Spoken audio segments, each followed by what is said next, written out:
Hi, this is Usha. Welcome to Rathod's IAS classes. Today in this lecture, we are going to see the next chapter of Lakshmikant, that is the center-state relation. In the last lecture, we already studied about the federal system, correct? In the federal system, we saw about what are the important features of this federal system. So, some of the important features includes dual government, and the second one is the division of the power.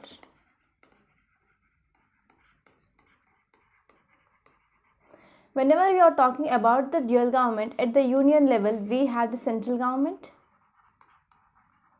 and at the provincial level, we have the state government.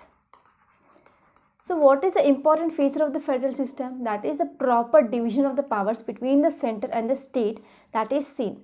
So, if you see, we are going to see about the center-state relation regarding these powers. So, if you see the central-state relations, we are going to discuss under mainly three heads. The first one is the financial relations.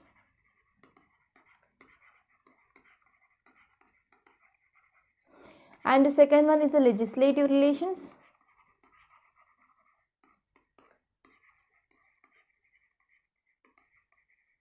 And the third one is administrative relations.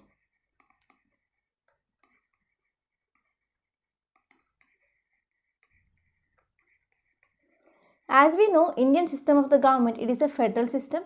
So, because of this, we see there is a proper division of the power between the center and the state is seen.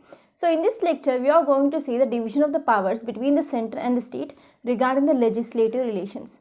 If you see our constitution from Article 245 to Article 255, it talks about the legislative relations, okay, regarding the center-state relations. So, in this lecture, we are going to see about these Article 25 to Article 255 of the Indian Constitution. First, if you see the Article 245 of the Indian Constitution, mainly talks about the territorial jurisdiction.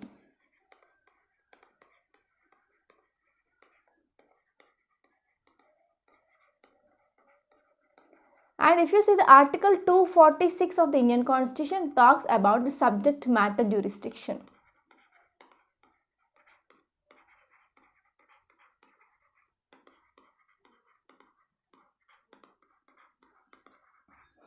So, this center-state relations regarding this legislative relations mainly talks about the two heads. The first one is the territorial jurisdiction and the second one is the subject matter jurisdiction. So, this territorial jurisdiction, it is talked according to the Article 245 of the Constitution. So, let us see this Article 245. This Article 245 mainly contains the two subclass, that is Article 245 subclass 1 and Article 245 subclass 2. So, to understand this Article 245 subclass 1 and Article 245 subclass 2, let us divide this territorial jurisdiction into the three important parts. The first one is Parliament, second one is the state legislature, and the third one is extraterritorial jurisdiction.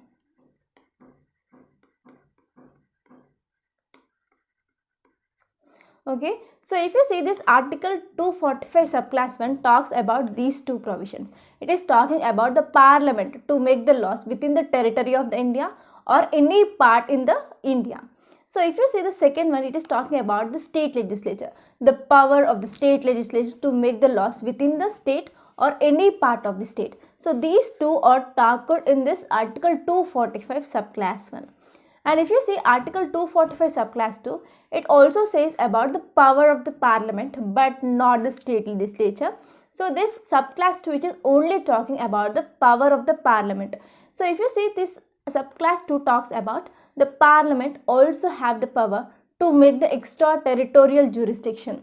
That means to make the laws regarding the persons or the controlling of the property which is present outside the territory of the India as well. So, this is included in the Article 245 subclass 2. So, whenever you are talking about the extraterritorial jurisdiction, there is one doctrine that applies. That doctrine is called as Doctrine of Territorial Nexus.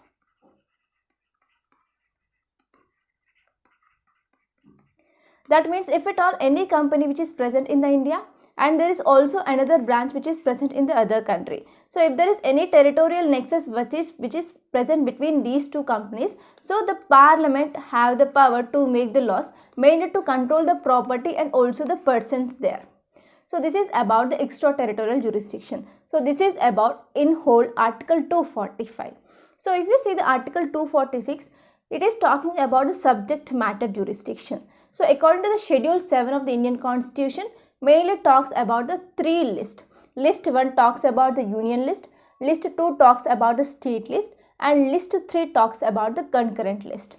So if you see according to this Schedule 7 under Article 246, it says the parliament have the power to make the laws regarding the list 1, that is regarding the union list, and it also says that state legislature have the power to make the laws regarding the list 2. It talks about the state list. And if you see the third list, that is concurrent list, both the parliament and also the state have the power to make the laws regarding this concurrent list. So if you see, we also say that whenever there is a conflict happen between this, so union list over concurrent list over state. So this formula you should remember, because if at all any conflict between the union list and the state it happen, then the union list will prevail. Whenever the union list and the concurrent list which have the conflict, then union list will prevail. So if at all there is any conflict between the state list and the concurrent list will prevail. So this is about Article 246 of the Indian Constitution. So let us discuss about some other thing regarding this subject matter. So we have the list 1, list 2 and list 3. So according to this, we are dividing the subjects, but there are also other subjects that will be left to remain, which is not the part of either list 1 or list 2 or list 3. So these all the subjects which comes under the residuary powers. So this residue power which is talked under Article 248 of the Indian Constitution. So who have the power mainly regarding this residuary subjects, that is with the Parliament of the India. So only the Parliament have the power to make the laws regarding this residuary subject, but not with the state list, okay, state legislature. So if you compare with this of the USA, in the USA the residuary subject, that is a power to make any laws regarding this residuary subject, which is vested with the states, but in India it is with the union. So because of this we can say there is a difference between the true federation and the federation of the India. So because of this we call it as a quasi-federal. It is towards a unitary tilt, or the union or the center have the more powers than compared to that of the states. So this is about that Article 245 and Article 246. I hope it is clear now. So this Article 246 that which talks about the parliamentary power and also state legislature power to make the laws regarding the list 1 and the list 2, and in the list 3 the state and also the parliament have the power to make the laws, correct? But this is only in the normal circumstances.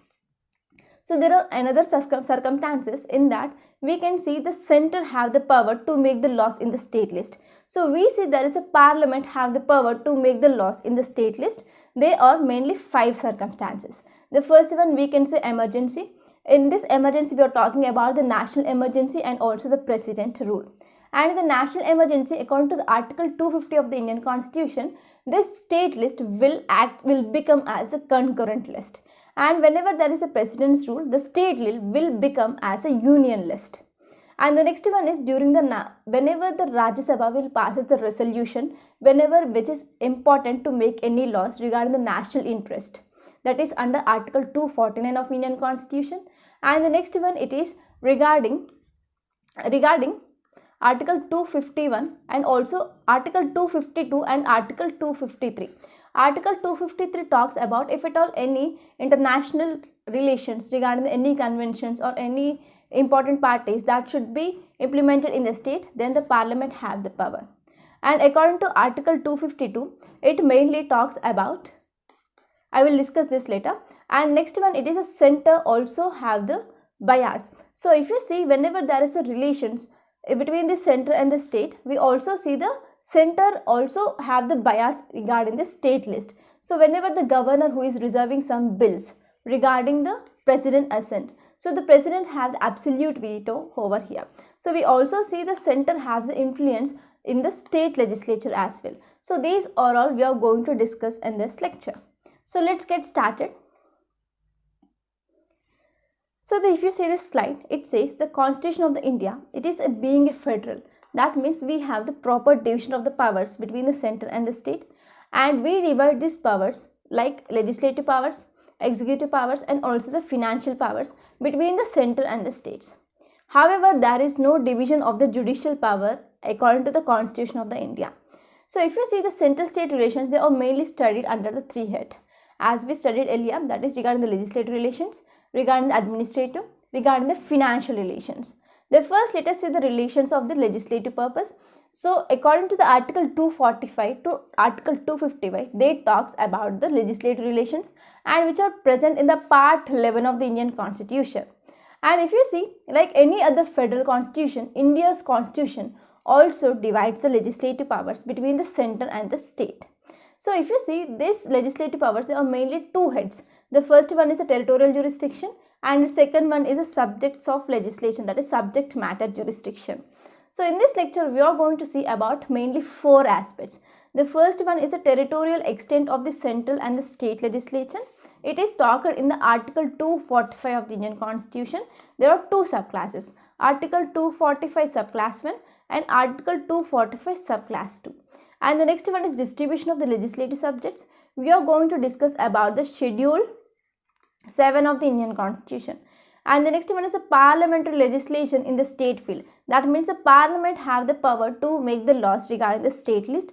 So we are going to see about the 5 circumstances here. And the next one is the central control over the state legislature. So whenever we are talking about the central control over the state legislature, we are going to discuss about whenever the governor reserves some bills for the assent of the president, and in this case we see there is absolute veto of the president. So these are the some of the things we are going to discuss in this lecture. The first one is the territorial extent of the central and the state legislation. So if you see, according to the Article 245 subclass 1, it says the parliament can make the laws for the whole or any part of the territory of the India. So what is the territory of the India? That includes the states, that includes the union territories, and also any other area for the time being which may be included into the territory of the India. So it is talking about the past and also the future. And the next one is a state legislature can make the laws for the whole or any part of the state, but it is not applicable to the outside of the state. For example, if you take this as India, if there is a center here, center can make the laws throughout the territory of the India. But if you see the state have to make the law and it will only within the limits, territorial limits of that state. But beyond these states, the laws made by the state will not be applicable. So these two are the provisions which comes under the Article 245 subclass 1. And let us see the next one. The parliament alone can make the extraterritorial legislation. Thus, the laws of the parliament can also applicable to the Indian citizens and their property which is present outside the India, any part of the world. So it has the only power with the parliament but not with the state legislature. And let us see here. Here the parliament have the extraordinary power, correct? So parliament can make the laws which will applicable entire the territory, and we also see the parliament can make the extraterritorial legislation as well. So whether these right of this parliament is absolute? No, there are some exceptions. There are mainly 3 exceptions are present. The first one is the president can make the regulations regarding the peace, regarding the progress, and also the good government, mainly for the 5 union territories. If you are reading the 5th edition of the Lakshmikant, it is written here 4 union territories. So if you say 6th edition, this Ladakh is also added here. So please make a note in your 5th edition. So here it includes the 5 union territories. They include Andaman and Nicobar Islands, Lakshadweep Islands, Daman and Diu, Dadra and Nagar Haveli, and also Ladakh. So there are 5 union territories here. So please make a note. And the next one is the governor is empowered to direct that an act of the parliament does not apply to the scheduled area. That is, you are talking about the 5th scheduled area. So here the power which is given to the governor. And if you see the next one regarding the 6th scheduled areas, so here the governor of the Assam may likewise detect that an act of the parliament does not apply to the tribal area in the state or apply within the specific notification and exceptions. Here it is talking about the 6 scheduled areas. They include Assam, Meghalaya, Mizoram, and also Tripura. So in this area also the governor has the power. So if you see in the case of Assam, the governor has the power, and if you see in the case of the Meghalaya, Mizoram and Tripura, again the president has the power. So you have to remember this. This is important prelims fact. And let us see the second heading, that is we are going to discuss about Article 246 of the Indian Constitution. It is talking about the distribution of the legislative subjects. So if you see our constitution, which provides the threefold distribution of the legislative subjects between the center and the states according to the Schedule 7, List 1, List 2 and List 3. List 1, it is talking about the union list, List 2 talking about the state list, and List 3 talking about the concurrent list. So if you see regarding this List 1, that is union list, Parliament has exclusive powers to make the laws, mainly with respect to any matters which are listed under the List 1, that is a union list. And if you see in this List 1, there are about 98 subjects. So this List 1 contains the main subjects of the national importance. They include the defense, they include the foreign affairs, currency, atomic energy, insurance, communication, interstate trade and commerce, census, audit, etc. So these are all the important subjects which are present in the List 1. And if you see the List 2, state legislature has in the normal circumstances exclusive power to make the any law with respect to the subjects which are present in the List 2. That present there are about 59 subjects. They include the regional or the local importance. They include the public order, police, public health, sanitation, agriculture, prison, local governments, fisheries, markets, theatres, gambling, etc. So these are all the subjects which are present in the List 2. And if you see about the List 3, it is called as a concurrent list. In this concurrent list, both the Parliament and also the state legislature have the power to make the laws. That is, there are about 52 subjects which are present. They include the criminal law procedure and also the civil procedure, marriage, divorce, population control, family planning, electricity, labor, welfare, economic and social planning, drugs, newspaper, books, printing press.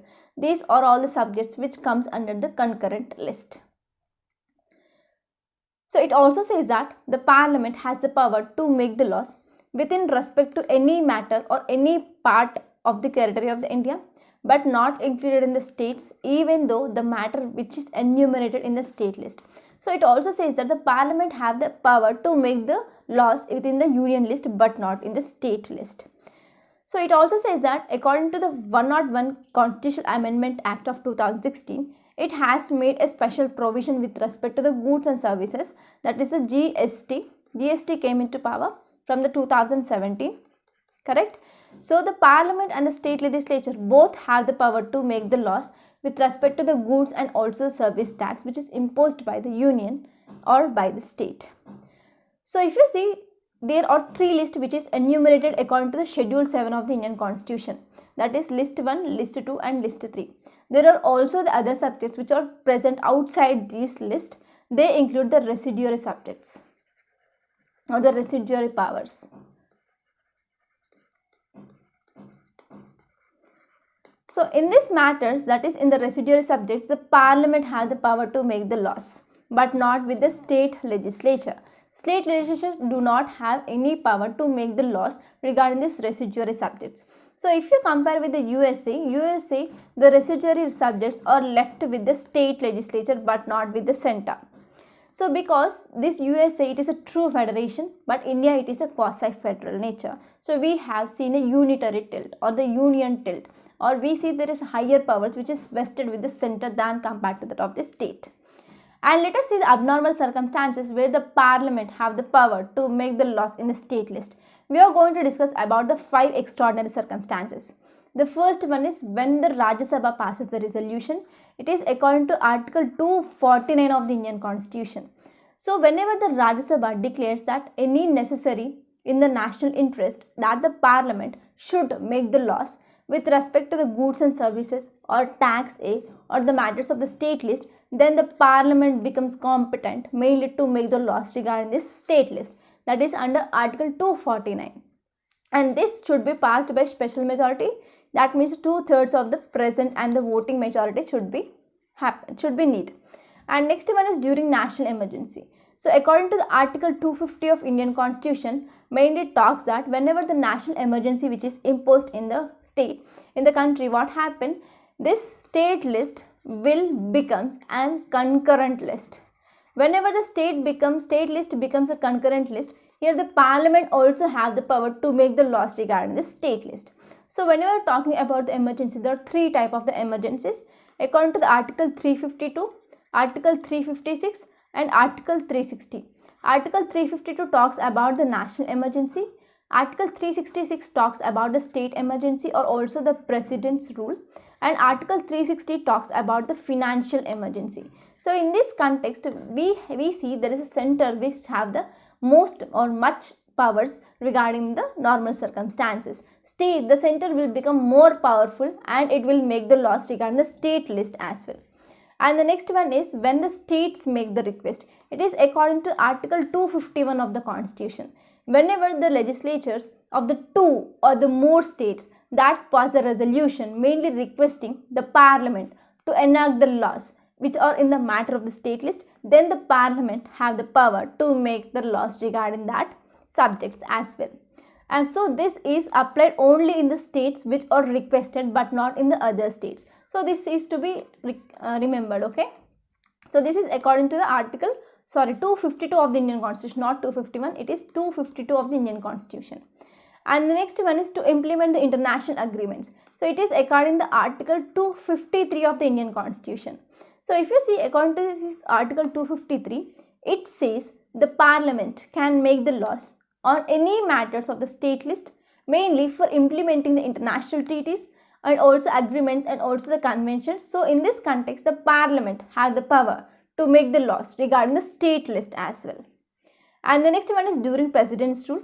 That is according to the Article 356 of the Indian Constitution.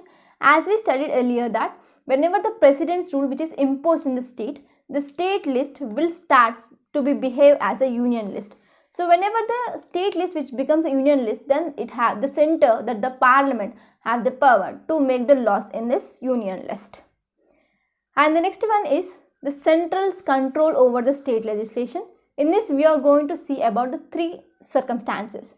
So besides, we see the parliament have the power to legislate directly in the state subjects, and in some exception situations we also see the central's control over the state legislature also seen.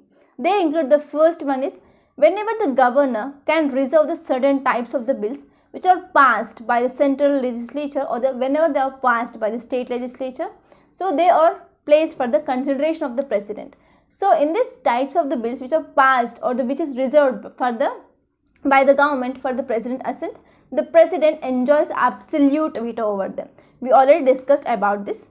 And if you see, the next one is the bill on certain matters which are enumerated in the state list that can be introduced in the state legislature only with the previous permission or the previous sanction of the president. So here we also see the central control over the state legislature.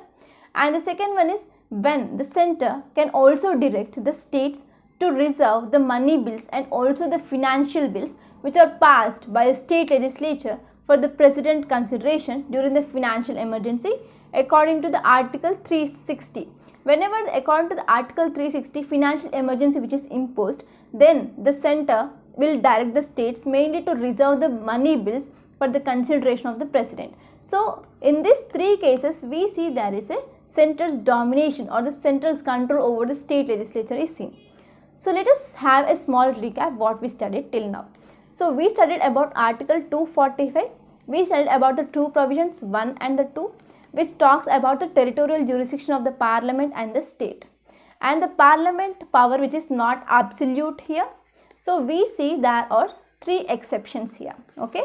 So regarding the union territories, that is 5 union territories, regarding the 5th schedule and regarding the 6th schedule.